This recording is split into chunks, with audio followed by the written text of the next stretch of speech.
লিবিয়ার এক হুজ্জাজের অলৌকিক ঘটনা। আমের নামে এক তরুণ লিবিয়ান হজে যাচ্ছিলেন। বিমানবন্দরের কার্যক্রম চলাকালীন তার নাম নিয়ে নিরাপত্তার সমস্যার সম্মুখীন হন।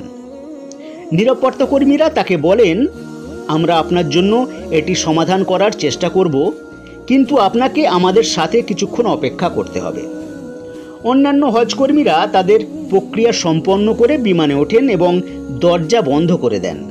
কয়েক মিনিট পরে আমিরের সমস্যার সমাধান হয়ে যায়, কিন্তু পাইলট তার জন্য দরজা খুলতে অস্বীকৃতি জানান এবং বিমানটি উড্ডয়ন করে। বিমানবন্দরের নিরাপত্তা কর্মকর্তারা তাকে সান্ত্বনা দেওয়ার চেষ্টা করেন, বলেন, আল্লাহ জয়ী, তিনি আপনার জন্য সব কিছু সহজ করেন না। তবে আমের বিমানবন্দর ত্যাগ করতে অস্বীকৃতি জানান। জোর দিয়ে বলেন, আমি হজ করতে চাই এবং ইনশাআল্লাহ আমি যাবই। হঠাৎ তারা একটি রিপোর্ট পান যে বিমানটিতে ত্রুটি দেখা দিয়েছে এবং ফিরে আসছে। বিমানটি ফিরে আসে এবং রক্ষণাবেক্ষণ করা হয়, কিন্তু পাইলট এখনও দরজা খুলতে অস্বীকৃতি জানান। কর্মকর্তারা তাকে বলেন, এটি আপনার জন্য তৈরি ছিল না। আমের দৃঢ়তার সাথে উত্তর দিলেন, আমি হজ করার ইচ্ছা পোষণ করছি এবং ইনশাআল্লাহ আমি যাবই। বিমানটি আবার চলতে শুরু করে এবং কিছুক্ষণ পরে একটি রিপোর্ট আসে যে এটিতে আর একটি ত্রুটি দেখা দিয়েছে, তাই এটি দ্বিতীয়বারের মতো ফিরে আসে।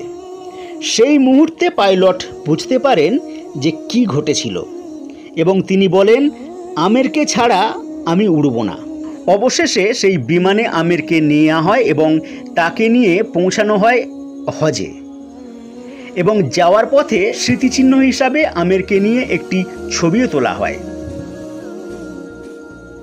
তো বন্ধুরা, আল্লাহ চাইলে কি না করতে পারেন। তিনি দয়ালু, তিনি সর্বশক্তিমান।